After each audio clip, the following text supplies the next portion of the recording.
शुक्रवार यानी 29 सितंबर को भाद्रपद मास का अंतिम तिथि पूर्णिमा है। इस दिन पूर्णिमा को श्राद्ध किया जाता है। इसके बाद 30 सितंबर यानी अश्विन मास के कृष्ण पक्ष की प्रतिपदा से पितृपक्ष शुरू हो जाएगा। पितरों के लिए धूप ध्यान और दान पुण्य करने का ये पक्ष 14 अक्टूबर तक रहेगा। उज्जैन के ज्योतिषाचार्य पंडित मनीष शर्मा के मुताबिक पितृपक्ष में घर परिवार के मृत सदस्यों को याद किया जाता है। उनके लिए धूप ध्यान और दान पुण्य किए जाते हैं। जिस व्यक्ति की मृत्यु जिस तिथि पर होती है, पितृपक्ष की उसी तिथि पर उस मृत व्यक्ति के लिए श्राद्ध किए जाते हैं। जिन लोगों की मृत्यु की तिथि मालूम न हो, उनका श्राद्ध सर्वपितृमोक्ष अमावस्या पर किया जाता है, यानी कि 14 अक्टूबर को किया जाता है। चलिए जानते हैं श्राद्ध कर्म करने का सही समय क्या होता है।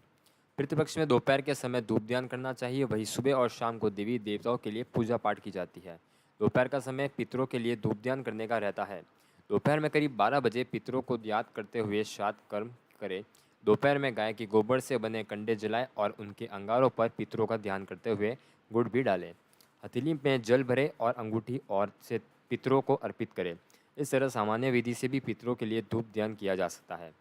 पितृपक्ष में पितरों के लिए धूप ध्यान करने के लिए साथ ही रोज़ सुबह देवी देवताओं की विशेष पूजा ज़रूर करें। दिन की शुरुआत सूर्य को जल चढ़ाकर करें।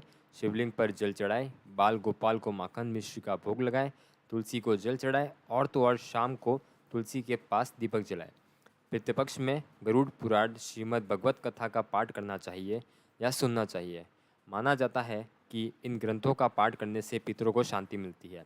पितरों के नाम पर ज़रूरतमंद लोगों को अनाज, जूते चप्पल, धन और कपड़ों का भी, किसी गौशाला में हरी घास का भी दान करें। किसी सार्वजनिक स्थान पर छायादार पेड़ों के पौधे लगाएं और संकल्प लें बड़े होने तक इन